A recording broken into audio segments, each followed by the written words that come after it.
Alors attends, il y a quelque chose qui me paraît absolument indispensable. Tu es en train de me dire que le burn-out, c'est chimique? C'est chimique. Tout est chimique dans le corps. C'est le pire conseil que j'ai jamais entendu. Hey, salut, c'est Major Mouvement, j'espère que vous allez bien. Bienvenue dans ce nouvel épisode où on va parler de nutrition. Alors vous le savez, je suis kiné thérapeute manuel et la nutrition, c'est un sujet que je ne maîtrise absolument pas. Donc c'est pour ça qu'aujourd'hui, j'ai décidé d'inviter Jérémy. Jérémy, c'est le diététicien, le nutritionniste, qui comprend à la fois ce qu'on a dans notre assiette et ce qu'on a dans notre tête. Jérémy, ça va? Ça va et toi? Ça va très bien. Aujourd'hui, on va voir un épisode qui, je le sais, va vous fasciner très probablement autant que moi. Car le sujet du jour est de savoir s'il existe un lien entre la motivation et la nutrition. Que se passe-t-il dans notre cerveau et dans notre organisme quand au bout de 3 semaines, au bout de 4 semaines, on n'arrive plus à s'entraîner, on dort mal et on est stressé. Dans cette vidéo, on va voir ensemble les 5 astuces vraiment avec les explications de Jérém sur les fonctionnements neuroscientifiques au niveau de la chimie du cerveau et du corps pour pouvoir à la fois éviter cette fatigue et si jamais vous êtes déjà dans cette fatigue, vous en sortir. Cette vidéo aujourd'hui est sponsorisée par les laboratoires NHCO Nutrition. NHCO Nutrition propose des gammes de compléments alimentaires faits à base d'acides aminés. La nutrition est à la base de nos problématiques parfois de stress, de sommeil, de fatigue, mais en même temps parfois aussi sur de la beauté et sur de la santé. Depuis 2008, NHCO Nutrition propose ces gammes pour pouvoir nous accompagner tout au long de notre vie. Dans cette vidéo, avec Jérémy, nous allons voir le lien entre la nutrition, la motivation et aussi les performances. Et donc nous verrons avec Jérémy comment la micronutrition nous permettra de mieux atteindre nos objectifs. Ce qu'on va évoquer aujourd'hui avec Jérémy, c'est de savoir pourquoi est-ce que la fatigue s'installe, pourquoi est-ce que parfois le stress s'installe et comment ces deux mélangés au sein de notre cerveau, au sein de notre corps, au sein de nos tripes va faire qu'on va avoir une baisse de motivation. Est-ce que c'est une question d'œuf ou de poule? Est-ce que c'est parce qu'on est fatigué, qu'on n'a plus de motivation ou qu'on n'a plus de motivation qu'on est fatigué? Jérémy, vaste sujet, non? Vaste sujet, effectivement, c'est un sujet qui est très complexe. L'idée, c'est vraiment d'explorer la motivation au sein de la nutrition, de ce qui se passe dans la tête. Et ça peut être intéressant avant de parler de nutrition, avant tout de parler de neurosciences, parce que c'est vraiment lié. Oh, ça y est, je suis déjà séduit, Jérémy. Et oui, parce qu'avant de prendre soin de son assiette, pour être motivé, il faut trouver la motivation de s'occuper de son assiette. Donc les deux sont interconnectés la plupart du temps. C'est pas qu'une question de volonté? Alors moi, je suis pas très fan de la question de volonté, Ah ouais? parce que pour cette volonté, effectivement, la volonté est nécessaire pour passer à l'action. Par contre, il faut vraiment que ça ait du sens. Moi, c'est ce que je vois en consultation très souvent. Quand on vient me voir et qu'on veut perdre du poids, cette motivation, elle n'est pas pérenne parce que le poids n'a aucun sens. Que ce soit pour une personne, on veut vraiment perdre un nombre de kilos, mais très très souvent, ce nombre de kilos que l'on souhaite perdre, c'est par rapport aux autres. Et intérieurement, c'est pas forcément quelque chose qui va nous permettre d'aller jusqu'au bout. Donc c'est-à-dire qu'en consulte, il y a des gens qui viennent te voir et qui disent bonjour, moi je voudrais perdre 12 kilos, mais en fait pour eux 12 kilos ça n'a pas de sens, que ce soit 14, que ce soit 15, que ce soit 20. Ouais, exactement, ça n'a pas beaucoup de sens. Et moi, la première chose que je leur dis, ça va être un petit peu compliqué parce que je vais rien pouvoir faire pour vous. Oh! Quand on met en place quelque chose, il faut vraiment que le cerveau analyse le coût et le bénéfice. Le coût énergétique? Le coût énergétique, l'investissement. Parce que les gens qui viennent déjà te voir, c'est peut-être l'étape la plus dure d'aller voir un diététicien nutritionniste. C'est l'étape la plus dure, mais encore une fois, les patients se demandent comment je vais perdre du poids. Et il n'y a pas le pourquoi. Là, vraiment, la question de la motivation, il n'y a pas le pourquoi. C'est exactement ça. C'est hyper intéressant parce que assez vite, quand tu parles du pourquoi, moi je pense à Simon Sinek, Everything starts with a why. C'est quoi ton pourquoi? Pourquoi est-ce que tu fais tout ça sur les réseaux sociaux, tes livres? C'est pour éduquer les personnes, prendre soin des personnes, mais je commence à m'en sortir un petit peu de tout ça, le syndrome un petit peu du sauveur, etc., de toujours trop en faire. Ça m'a coûté un burn-out, ça m'a coûté une prise de poids personnelle. Et aujourd'hui, c'est plutôt éduquer en me préservant aussi. Je pense que tu connais ça aussi. Mais il y a vraiment, en fait, cette motivation, on parle de motivation primaire en neurosciences. C'est vraiment quelque chose qui me coûte pas en énergie, parce que ça me nourrit constamment, à la différence de mes patients qui viennent me voir et qui sont focalisés uniquement sur le poids. Là, il y a vraiment quelque chose qui est pérenne dans le temps. Je sais que je vais planter des graines, mais c'est pas un échec pour moi si les gens n'arrivent pas à suivre mes conseils, etc. Jérôme, j'ai remarqué quelque chose, à la fois chez moi et aussi chez mes patients. On attaque la rentrée avec « Ok, j'ai appuyé sur reset pendant les vacances, on a fait le plein d'énergie et on prend ce tsunami de to-do list de en fait tous les dossiers qu'on avait laissés au mois de juin, on les reprend au mois de septembre. On accumule assez vite de la fatigue, du ras-le-bol. D'ailleurs, je trouve ça marrant parce que plus je vieillis, plus ma fatigue arrive vite au début du mois de septembre. Là où avant, parfois, c'était mi-octobre, là, je sens déjà que dès le 10 septembre, j'ai pris un autobus. Qu'est-ce qui se passe dans notre corps à ce moment-là? Là, c'est une question de stress qui vient de partout. Aujourd'hui, on va à 100 000 à l'heure, on vous en demande toujours plus, ou alors on veut en faire toujours plus, perfectionnisme, etc. Ce dont tu parles, c'est l'illustration parfaite, en fait, quand tu es multitâche. truc, c'est que tu as des sources de stress qui viennent de partout. Hmm. Là, on peut parler du mécanisme du stress. Au début, ce qui se passe, c'est qu'on va avoir un stimulus, le corps va réagir, donc il va sécréter de l'adrénaline. L'image, souvent, en psychologie, c'est voilà, il y a un tigre qui m'attaque, shot d'adrénaline, je suis prêt à courir. Là, c'est la première phase. Ce qui se passe ensuite, c'est que le corps va s'adapter, il va sécréter de la sérotonine. La sérotonine, c'est un antagoniste de la dopamine, qui est un neuromédiateur aussi, qui est responsable de la motivation du passage à l'action. Ça, on le verra tout à l'heure. Il y a sécrétion de sérotonine. Il y a une chute de magnésium aussi parce que le corps va utiliser le magnésium pour limiter le stress, pour synthétiser cette sérotonine. Et au bout d'un moment, en plus, s'il y a différentes sources de stress, on va arriver à un épuisement. Donc là, le cortisol est sécrété, qui est l'hormone du stress, sécrété par les surrénales. Et au bout d'un moment, on arrive à un plateau. Là, on est déjà en burn-in, donc c'est vraiment très grosse fatigue. Et une fois que tout ça est épuisé, c'est le burn-out, donc vraiment symptômes de fatigue chronique possible aussi. Et là, on a aussi une chute de dopamine qui empêche de passer à l'action. Alors attends, il y a quelque chose qui me paraît absolument indispensable. Tu es en train de me dire que le burn-out, c'est chimique? C'est chimique, tout est chimique dans le corps. C'est pour ça que c'est important aussi de prendre des pauses. Juste pour info, quand tu parles de neuromédiateur, neurotransmetteur, si tu devais l'expliquer à un enfant de 8 ans, ça donnerait quoi? Un neuromédiateur, ça va être, alors on parle aussi d'hormones, c'est vraiment une petite molécule qui va permettre de faire passer des messages entre le cerveau et le corps. Donc par exemple, un messager type adrénaline, c'est ce qui va véhiculer, Activer, booster, booster. Un messager type cortisol, il peut Cortisol. être bon dans un faible dosage, mauvais dans un trop grand dosage. En fait, quand on a trop de cortisol, c'est qu'il y a trop de stress. Par contre, si on n'a plus de cortisol, très clairement, le cortisol, il nous sert à traverser la rue et à regarder à droite à gauche. Donc l'idée, c'est de ne pas le supprimer. Il est utile. Le stress est utile. Dans tous les cas, il y a beaucoup de personnes qui font la chasse au stress complètement. C'est pas possible et c'est souvent de la charge mentale de limiter son stress. Ouais. Et souvent, c'est des combats dans le vent. Ouais, j'ai parfois dans mon entourage des gens qui se stressent à combattre le stress, qui passent leur temps à essayer de travailler sur eux-mêmes et toute leur vie tourne autour de leur santé. Ils en oublient de vivre. Exactement. Du coup, Jérém, ce serait quoi tes conseils? Les gens qui regardent maintenant cette vidéo, qui retrouvent cette fatigue, qui comprennent le mécanisme de « Ok, en fait, ma fatigue, elle est justifiée par rapport à ce qui se passe dans mon corps d'un point de vue chimique. » Soit vous commencez à avoir les premiers signes de fatigue, soit vous êtes dans la phase de burning. C'est quoi un peu les signes de cette phase de burning? Le plus gros qui arrive souvent, c'est je vais me coucher, je dors bien, mais le matin, je suis fatigué. Ah ah. Ça peut être des douleurs musculaires, ça peut être de l'irritabilité, Mhm. un manque de concentration, un flou mental. Mhm. Je coche toutes les cases. Ok. On en parle juste après. La consultation est à 70 €. Mais voilà, il y a vraiment les signes qui vont permettre de mettre le doigt dessus. Et déjà, le premier conseil, c'est de consulter et de prendre conscience en fait que c'est pas dans notre tête. Il se passe vraiment des choses. Chimiquement, comme tu le disais, la fatigue chronique, l'épuisement, ça existe. Le deuxième conseil, ça serait de rester dans l'action. Ah ouais? Oui, je fais une parenthèse dans la parenthèse. La phase de ma vie où j'ai le plus subi ça, c'était les 2 fois après le half marathon des Sables. On en avait parlé d'ailleurs tous les deux. Notamment après le premier, c'était un bazar, pour pas dire autre chose, monstre dans mon corps, de flux, de stress, de shoot d'endorphine, machin et tout. J'étais crevé et je m'étais dit, il faut que je me repose. Plus je me reposais, pire c'était. Et quand je me suis remis une séance de sport, plutôt sur une séance de sport lourd, je me suis senti beaucoup mieux. Il y a cette dopamine qui va entrer en jeu, ça je vais y revenir juste après. Là, déjà, l'idée, c'est d'accepter aussi la fatigue. Souvent, on la rejette, on en fait toujours plus, et ça, c'est la grosse erreur. Par contre, l'erreur aussi, c'est de ne plus rien faire. Moi, j'ai des tas de personnes, soit en dépression, alors l'idée, c'est pas de dire la dépression n'existe pas, bouger vos fesses, c'est pas ça du tout. Vous êtes en dépression? Arrêtez. T'es triste? Arrête. Non. Vous avez mal au dos? Arrêtez.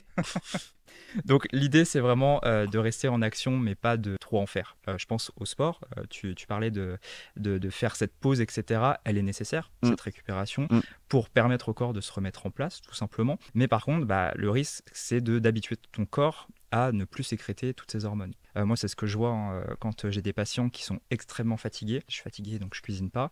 Qui dit pas de cuisine dit souvent des commandes sur internet, malbouffe, etc. Donc shot de dopamine qui maintiennent cette malbouffe. Dans les cellules, on a des organites, sont des mitochondries, c'est un petit peu des petites centrales nucléaires. Ces organites sécrètent de l'ATP, donc c'est de l'énergie. Littéralement, l'ATP c'est littéralement des molécules d'énergie. Exactement.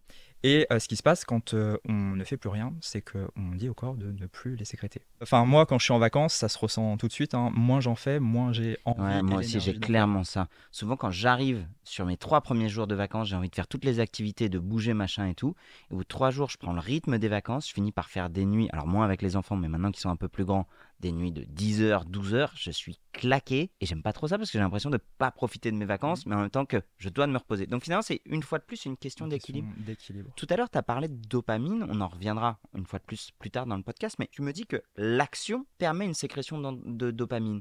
Est-ce qu'il y a ce côté où finalement, c'est plus facile pour mon cerveau de commander à bouffer et d'avoir de la dopamine qu'on va me donner plutôt que je me bouge les fesses pour pouvoir me la créer? Mais dans les deux cas, pour mon cerveau, c'est de la dopamine? C'est de la dopamine, exactement. Après, c'est très facile de rester dans son confort. Et l'idée, justement, moi, c'est ce que je fais en consultation aussi, c'est sortir de cette zone de sécurité. Il faut que ça soit inconfortable. Ça, c'est chimique aussi. À chaque fois qu'on va entrer en action, en fait, le striatum, qui est une zone du cerveau, va permettre la sécrétion de dopamine et il va y avoir ce renforcement positif. Plus la tâche est difficile, plus il y a de la sécrétion de dopamine et plus ça maintient la motivation.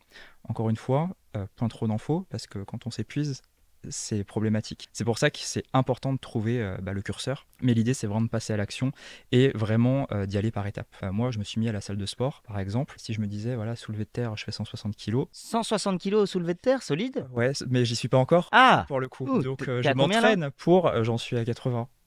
Ok. Mais j'ai commencé petit.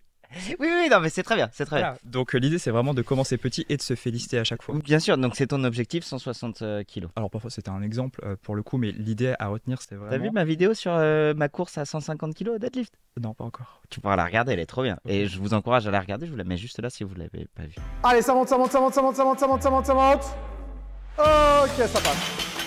Aujourd'hui, on a du mal à se féliciter soi-même. J'ai pensé à un truc hier qui est assez paradoxal et assez français. J'adore la France, évidemment, je ne veux pas me mettre la France à dos. Mais à partir du moment où tu dis « je suis fier de ce que j'ai fait » ou « j'aime ce que j'ai fait », on veut dire « le mec a le melon ». Et il y a un autre côté où on dit « il faut que tu apprennes à t'aimer et il est important que tu t'aimes ».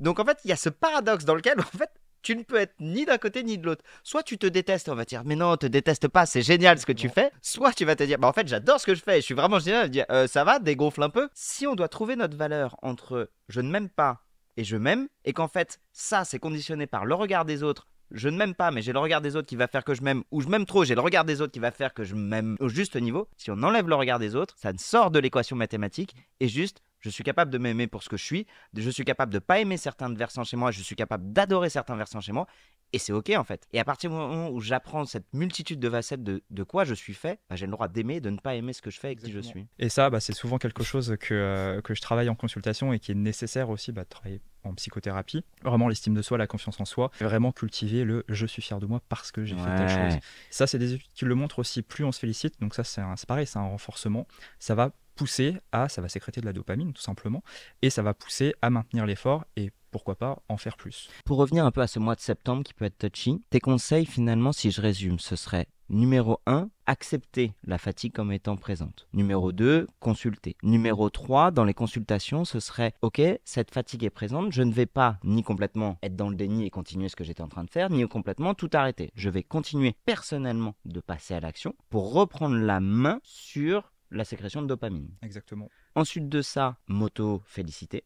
Mettre en place des systèmes de renforcement qui vont me permettre, si jamais j'ai une alimentation plutôt émotionnelle, de combler cette alimentation émotionnelle par des gestes simples qui me font plaisir. Appeler un ami, dessiner, moi j'adore peindre des Warhammer, j'adore jouer à la PlayStation, ça me fait plaisir. Voilà, quels seraient tes conseils pour quelqu'un qui commence à voir les premiers signes de fatigue arriver à la rentrée? Au niveau de l'alimentation, comment est-ce qu'il pourrait essayer de retrouver un équilibre de neuromodulateurs grâce à son alimentation? L'idée déjà, ça va être de bien commencer sa journée. Petit-déj, on va partir sur un petit-déj protéiné et gras. Pourquoi les protéines? Parce qu'on va y retrouver de la tyrosine, c'est un acide aminé. Pour illustrer, les acides aminés, c'est le constituant de la protéine.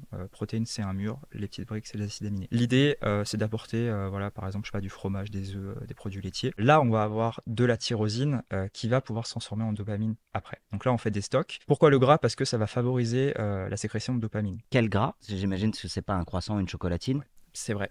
Chocolatine? Ouais, chocolatine. Je vais quitter le studio. Dites-nous en commentaire si vous êtes plutôt team pain au chocolat ou team chocolatine. Ça, c'est pour le référencement. 23 000 commentaires de... Alors effectivement, il va falloir que ce soit des bonnes sources de gras. Ça n'empêche pas Pardon. que de temps en temps, on peut manger des pains au chocolat.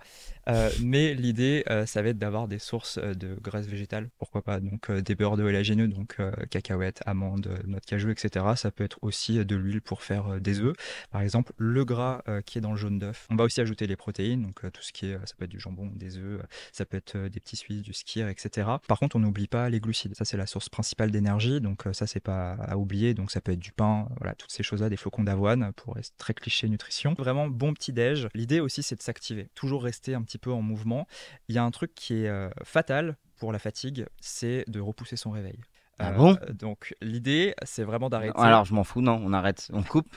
Moi, le snooze est mon meilleur ami. Tu m'enlèves pas ça, Jérém. Quand tu Moi, je snoozes, veux en fait, bien prendre des flocons d'avoine le matin. Je veux te prendre autant que tu veux ton beurre de cacahuète. J'insiste sur le fait que c'est très mauvais pour la santé. En fait, quand tu snoozes, tu dis à ton réveil, ok, là tu te réveilles, mais tu peux te rendormir. Donc en fait, tu vas pas habituer ton corps à sécréter l'énergie. Et c'est ça qui va te pousser dans cet état léthargique le matin à pas pouvoir te lever. C'est le pire conseil que j'ai jamais Je entendu. sais. Mais tu peux éviter de mettre 5 réveils. T'en mets que un. Tu mets de la musique, tu danses. Tu danses le matin, donc c'est ça ton conseil? Oui, c'est ça, Jérémy, c'est mon conseil. diététicien, nutritionniste, 5 ans d'études. Le matin, tu te réveilles et tu danses. Là, dans ce cas-là, on peut faire une cure de tyrosine en complément alimentaire. Donc, je rappelle que les compléments alimentaires sont en complémentation de l'alimentation. Il faut faire quand même un bon petit déj, avoir une bonne base d'alimentation saine, variée, etc. Mais une cure de tyrosine peut permettre justement d'être beaucoup plus dynamique dès le réveil. Pour éviter cette forme de fatigue chronique, c'est mettre des éléments dans ton petit-déj qui vont te permettre de tenir ta journée et surtout d'encaisser ta nuit. Là, ça sera plus en deuxième partie de journée. Là, c'est la sérotonine qui va agir. La sérotonine, c'est pareil, un neuromédiateur qui va plutôt apaiser. On a un shot de sérotonine qui se fait vers 16-17 heures chez tout le monde. Quand il y a un déficit en sérotonine qui peut être dû à des problèmes de microbiote, etc., parce que la sérotonine est sécrétée à 90-95% dans l'intestin, on va avoir ce manque de sérotonine qui peut pousser à l'alimentation émotionnelle, parce que vu qu'on n'a pas cette sérotonine pour nous calmer, on va chercher la cigarette, l'alcool, souvent c'est la nourriture grasse et sucrée. Et là, l'idée, ça va être de faire une collation qui va être encore une fois riche en protéines, et là, on va plus axer aussi sur les glucides. La protéine pour apporter du tryptophane, qui est le précurseur de sérotonine, on retrouve, alors pas que dans les sources de protéines, hein, le tryptophane, on va l'avoir dans la banane, le chocolat. L'intérêt du sucre, ça va être de permettre au tryptophane de passer la barrière hémato-encéphalique. Tryptophane, c'est un Pokémon? Tryptophane, c'est un Pokémon de type O qui va passer la barrière hémato-encéphalique. Et Hémato-encéphalique. Hémato-encéphalique. Donc, je suis censé comprendre ce que ça veut dire. Donc, c'est la barrière entre le sang le et le sang cerveau. et le cerveau. Et bim! Hémato, c'est le sang. Encéphalique, c'est tout ce qui touche au système nerveux central. Va se transformer en 5-HTP et en sérotonine pour avoir cet effet calmant. Moi, je veux bien la collation et en chocolat et en banane. En vrai, j'ai tellement de trucs auxquels je dois penser. Si en plus, il faut que je pense à ce que je dois me trimballer dans les poches pour ma collation de 16 heures, je m'en sors pas. Comment est-ce que je peux trouver une solution à ça? Tu peux te supplémenter en tryptophane. Donc, encore une fois, c'est à complémenter par rapport à l'alimentation. Donc, il doit y avoir une base saine, mais ça peut aussi avoir un shot de tryptophane pour sécréter cette sérotonine à cette heure-ci. Alors, du coup, quels seraient un peu les meilleurs conseils pour que les gens puissent comprendre ce qui se passe dans leur cerveau, de leur volonté de perdre du poids, du regard qu'ils se portent à eux-mêmes, concrètement, chimiquement, comment est-ce qu'on pourrait hacker ça, gagner des étapes? L'idée, c'est, en fait, tu viens de le dire, c'est d'y aller étape par étape. La base de la base, c'est de faire un point sur son état. Moi, je parle beaucoup d'acceptation de soi. Pas dans le sens, il faut accepter, accepte-toi chérie, tout va bien se passer. C'est pas ça, c'est ok, là il faut accepter la situation dans laquelle tu es, analyser qu'est-ce qui s'est passé avant. Je sais pas, prenons l'exemple d'une maman qui aurait pris 25 kilos par exemple. J'ai pris 25 kilos, qu'est-ce qui s'est passé? Mon mec est parti, j'ai dû gérer mes enfants tout seul. J'ai fait comme j'ai pu, je me suis pas occupé de moi et c'est comme ça. Maintenant, la question c'est qu'est-ce que je fais? Et dans la motivation, il y a vraiment ce hack à faire, c'est se poser la question qu'est-ce que je peux faire? Quand on a un mindset dynamique, par rapport à un mindset fixe, le mindset dynamique va favoriser l'action. Encore plus si elle a du sens. Moi, dans mes consultations, j'utilise beaucoup la thérapie d'acceptation et d'engagement. Donc, c'est un courant qui est issu des TCC, thérapie comportementale et cognitive. Et la base de la base, c'est vraiment de trouver son pourquoi pour pouvoir passer à l'action. Donc en fait, ce que tu expliques, c'est qu'un comportement dynamique, un switch dans le cerveau, de se dire en fait, aujourd'hui je suis maître de ma problématique, même si elle me plaît pas. Exactement, et le mot même pour moi, c'est je suis responsable. Ça, alors sur mes réseaux sociaux, très souvent, c'est très problématique quand on parle de responsabilisation. C'est pas c'est ta faute si tu as pris du poids, c'est ta faute si tu t'es pété une jambe et que tu dois faire de la kiné, ça n'a rien à voir. Aujourd'hui, je sais ce qui s'est passé, maintenant je suis 100% responsable. Aujourd'hui, qu'est-ce que je peux faire comme première étape? Et ça va démarrer en fait des shots de dopamine. Donc la motivation, c'est vraiment relié à ça. Donc c'est un neurotransmetteur. Tu peux l'expliquer rapidement pour les gens qui ne sauraient pas comment ça fonctionne? Ouais, la dopamine, en fait, c'est un neuromédiateur qui est produit dans le cerveau. Donc il y a une base de nutrition pour l'avoir. Et il y a aussi une synthèse de dopamine quand on fait des actions qui vont dans notre sens. Depuis tout à l'heure, tu me parles quasiment un peu, on peut mettre ceci, on peut mettre cela. Quand quelqu'un vient me voir et dit je voudrais perdre du poids et il me dit quel exercice je dois faire, je vais dire en fait tu peux faire des fentes, tu peux faire des squats, tu peux faire des jumping jacks, ça revient au même. Quand tu me dis il me faut un apport en protéines, que vous preniez du jambon, des œufs ou du skyr, ça revient au même, c'est un peu la même idée, c'est-à-dire qu'en gros il te faut un apport en protéines.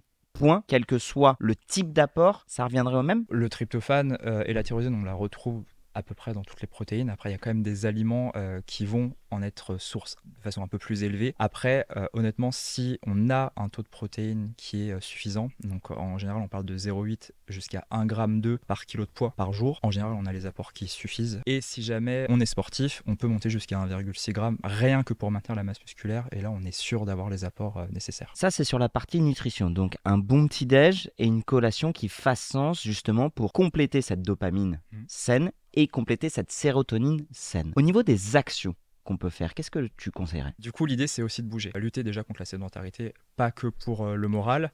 Donc, l'idée, c'est vraiment pour la santé générale. Et l'activité physique va permettre aussi d'avoir un peu plus de sérotonine, de dopamine aussi, parce que quand on est fier de soi en pratiquant une activité, ça va booster la dopamine. Encore une fois, en trouvant une activité physique qui nous plaise, l'idée, c'est pas d'aller à la salle si on n'aime pas, parce que là, pareil, ça peut être du stress et donc plus contre-productif qu'autre chose. Bien dormir, bien respecter le cycle jour-nuit. La sérotonine aide aussi à dormir parce qu'elle va finir par se transformer aussi en mélatonine. Donc vraiment, le corps est très bien fait. Pour ça, il faut manger des glucides le soir.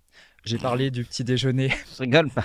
Pour tous les gens qui sont restés dans les sources d'information des années 90 qui disent des glucides le soir, on m'a dit que c'était interdit. Le truc a été débunké, je pense, 20 000 fois. Allez, je vais vous mettre 3 débunks d'un coup. Vous pouvez manger des glucides le soir. Vous pouvez faire des squats avec les genoux qui dépassent les pieds. Et si vous avez une tendinite, le meilleur traitement, c'est pas le repos, c'est l'activité physique. Ça là, c'était cadeau. Si quelqu'un n'arrive pas à réguler son cycle jour-nuit, je pense notamment aux infirmières, aux infirmiers qui pourraient nous regarder, à ceux qui ont des postes de nuit, ceux qui n'ont pas forcément le temps de prendre un bon petit-déj, qui, comme moi, ne supportent pas un bon petit-déj le matin, qui ont du mal à passer à l'action. Est-ce qu'il y a d'autres astuces? Alors après, si on n'arrive pas à avoir les bons apports, par exemple en tryptophane, on peut se supplémenter. L'idée, ça va être de mettre en place des petites actions. Si on a du mal à cuisiner parce que jour-nuit, etc., on peut préparer à l'avance. C'est toujours des petites actions. Faire des to-do list pour ne rien oublier. Le matin, je suis incapable de manger. Je n'arrive pas à manger, je prends qu'un café. Est-ce que on peut prendre beaucoup de café par jour? Alors non, on va essayer de limiter la consommation de café parce que alors très souvent... Non. Comment? Non, c'est fin, merci. On peut boire du café, mais encore une fois, point trop d'infos. L'idée, on ne dépasse pas 3 tasses par jour. C'est souvent le piège. Je suis fatigué, donc je vais prendre du café, je vais prendre un Red Bull, etc. À force, le café a un effet contraire. Donc il va y avoir des fuites de magnésium dans les urines. Et qui dit moins de magnésium dit plus de stress. Il y a vraiment un cercle vicieux. C'est pour ça que la supplémentation en magnésium est aussi intéressante. Trop de café, c'est souvent contre-productif. Tu m'as parlé en off de la méditation, de la cohérence cardiaque. Bullshit, pas bullshit? Pas bullshit du tout. Il y a plein d'études qui montrent que, notamment la cohérence cardiaque, quand on fait 5 minutes de cohérence cardiaque, donc pour expliquer, c'est inspirer 5 secondes, expirer 5 secondes pendant 5 minutes. L'idéal étant de le faire 3 fois par jour. Donc pareil, ça il faut trouver le temps, mais le temps ça se trouve toujours, même si ça fâche les gens quand on dit ça. C'est vrai, les gens sont fâchés, ils culpabilisent quand on leur dit trouve le temps de faire du sport. Non, mais j'ai pas le temps, tu comprends pas. Alors moi je le vois tous les jours en consultation, hein. Souvent c'est pas qu'il n'y a pas le temps, c'est que les personnes prennent trop de temps pour des choses inutiles. Oui, je suis désolé, je peux le dire. Regardez le temps que vous passez sur Instagram, regardez le temps que vous passez sur YouTube, regardez le temps que vous passez sur Netflix, regardez le temps que vous passez sur votre téléphone. Et en vrai, si vous passez 6 heures par jour sur votre téléphone, c'est 6 heures que vous pourriez réinvestir ailleurs. Alors je vous dis pas de passer de 6 heures à rien, mais déjà si vous enlevez 20 minutes, 30 minutes avec des petits rappels. Tu sais combien de temps je passe par jour sur Instagram? 1 heure pour de la veille. 1 heure. Je me suis mis mon rappel à 1 heure et je l'ai même pas tous les jours. Moi je suis à 6. Très mauvais élève. Mais c'est ok de le savoir. En fait, le plus important, c'est ça, c'est d'être honnête avec soi-même. On parlait de la responsabilité au départ de la vidéo. C'est ça, la responsabilité, c'est de comprendre que, ok, il y a une situation. Si elle ne me plaît pas, j'ai plein d'excuses, j'ai plein de facteurs qui ont pu me mettre dans cette situation. Peut-être même parfois des facteurs dont j'ai été vraiment victime. Mais il y a un switch au bout d'un moment qui est de se dire, en fait, malheureusement, même si je suis dans cette situation qui ne me plaît pas, et même si j'y suis pour rien, il n'y a que moi qui va pouvoir m'en sortir. Je fais une petite pause dans cet épisode pour vous poser la question, est-ce que ça vous arrive de vous sentir fatigué ? En fait, en réalité, vous pouvez vous sentir fatigué pour différentes raisons. Fatigue passagère, permanente, récente ou installé. Vous êtes peut-être dans votre vie en train d'être confronté à un challenge intellectuel, une décision difficile à prendre, un nouveau poste ou la rentrée scolaire. Vous l'aurez compris, notamment dans cette première partie de l'épisode avec Jérémy, chaque cas est particulier. L'idée est donc de comprendre d'où vient votre cause de stress et d'où vient votre cause de fatigue. Il est important d'être accompagné par des professionnels de santé, c'est du cas par cas. Vous pouvez remplir le questionnaire qui est en description, réalisé par NHCO Nutrition, pour essayer de mieux comprendre d'où vient votre stress et d'où vient votre fatigue et avoir des conseils personnalisés. Donc tu nous as donné des conseils qui sont hyper pratiques pour lutter contre cette fatigue. Du passage à l'action sur du mindset qui est pas bullshit, donc ce serait vraiment ta première étape, un bon mindset. De deux, j'ai un passage à l'action au niveau nutritionnel, j'ai un passage à l'action au niveau sportif et éventuellement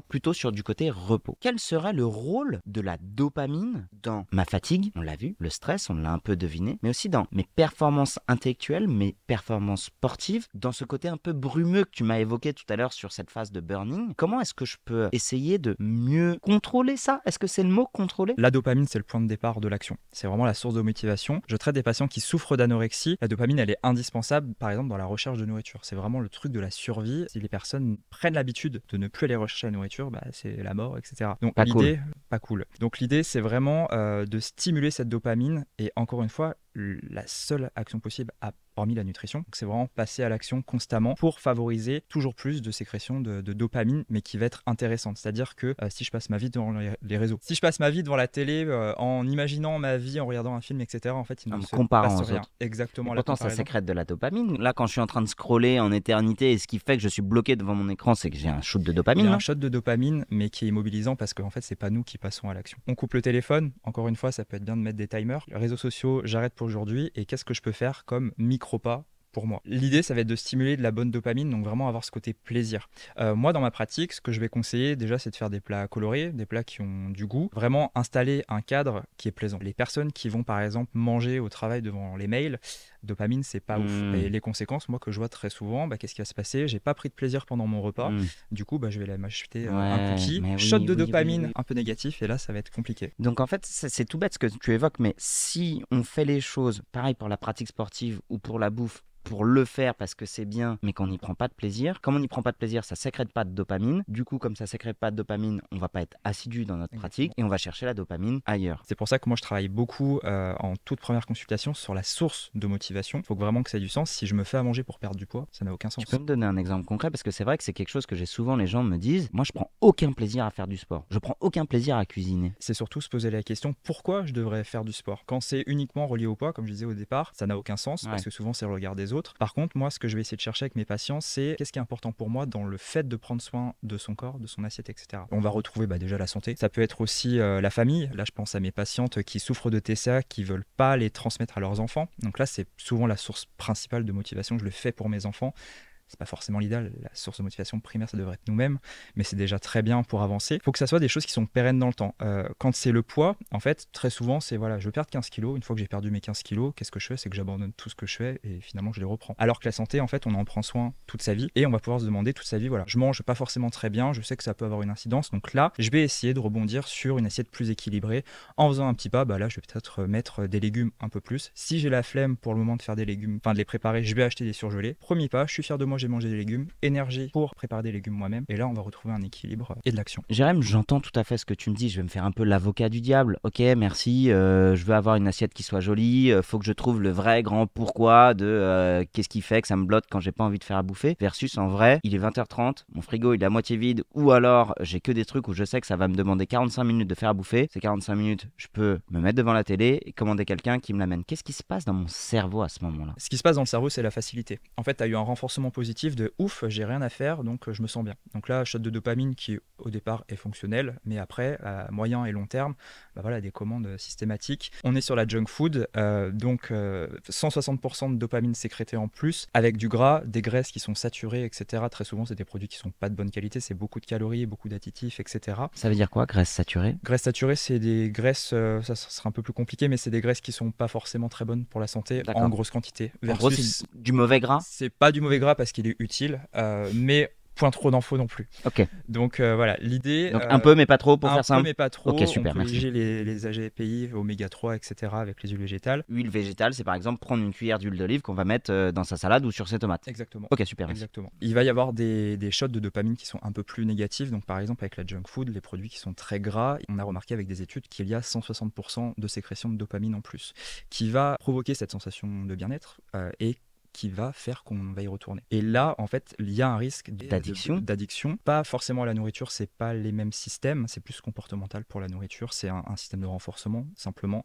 Je peux m'expliquer ça? Ouais. Et par exemple, moi, si je vais pas bien et que je mange une pâtisserie, je vais avoir un shot de dopamine. Admettons que j'étais en colère ou triste, je vais manger ma pâtisserie, ça va m'apaiser en 3 minutes. Après, il y a des émotions, plutôt de la culpabilité, c'est ce qui concerne la plupart des gens. Mais il va y avoir ce shot de dopamine qui va renforcer l'idée que ça me fait du bien. Et c'est en ça que cette dopamine, elle est plutôt à retravailler, rebrancher un petit peu son cerveau différemment, de se dire, voilà, cette fois quand je suis triste, je vais peut-être essayer d'appeler une copine. Si je suis en colère, je vais peut-être aller essayer de sprinter, etc. On essaye, ça peut marcher, et parfois ça marche, et on n'a plus besoin de grignoter, etc. C'est la neuroplasticité, hein. On apprend au cerveau à gérer autrement. Donc attends, si je comprends bien, ce côté renforcement où plus tu manges bien, mieux tu te sens dans une sorte de cercle vertueux. Et à l'inverse, moins bien tu manges si au départ ça fait du bien, mais en fait tu grappilles sur ta capacité à te sentir bien. Et le microbiote dans tout ça, tu l'as évoqué, c'est quoi? Alors, microbiote, c'est toute la population dans l'intestin qui est responsable de l'immunité. Alors aujourd'hui, on entend souvent que l'intestin, c'est notre deuxième cerveau. Et effectivement, quand le microbiote ne va pas bien, nous, on va pas bien. Il y a de plus en plus d'études qui montrent que le nerf vague fait la connexion entre l'intestin et le cerveau. Le microbiote, quand il est en bonne santé, il va permettre de sécréter de la sérotonine, d'avoir ce bien-être dont on parlait tout à l'heure. Quand le microbiote est pas forcément en bonne santé, c'est des pathologies, c'est de la fatigue. Et du coup, on peut rentrer très vite dans le cercle vicieux de je suis fatigué, je ne fais pas à manger. Et là, on peut avoir des problèmes de perméabilité intestinale. Pour expliquer très rapidement, c'est la muqueuse intestinale qui va s'enflammer à cause de molécules qui ne devraient pas être là. Et ça va créer des problèmes digestifs, transit alterné entre diarrhée, constipation, etc. Et pareil, c'est un cercle vicieux. Voilà, si j'ai des problèmes de transit, ça va aussi me taper un peu sur le système. Donc voilà, tout est lié entre le ventre, la tête, la santé de façon globale. C'est pour ça que les fast-foods, etc., c'est pas interdit, mais il faut vraiment l'équilibre, le fait de construire ses assiettes avec tout ce qu'il faut dedans et se faire plaisir aussi parce qu'on a besoin de rechercher ce plaisir et cette dopamine pour continuer à vivre. La quatrième solution, finalement, ce serait de comprendre que tout est lié, à la fois ce qui se passe dans notre tête, qui passe par de l'action pour avoir une bonne assiette, limiter les mauvaises habitudes sur du court terme pour privilégier du long terme, c'est ça? Et du coup, est-ce qu'on a le droit de temps en temps de se lâcher la grappe et de se faire des cheat meals et j'ai bien bouffé tout au long de la semaine, j'ai le droit de me faire plaisir sur une grosse bouffe bien sale? Alors ça, c'est le piège, du coup, déjà de diaboliser certains aliments. Si je me contrôle toute la semaine, le risque, c'est vraiment de manger en trop grosse quantité, donc problèmes digestifs, etc. L'alimentation saine, pour moi, c'est vraiment une alimentation équilibrée, variée, de saison, etc., mais qui inclut aussi des pâtisseries, une soirée entre amis, etc.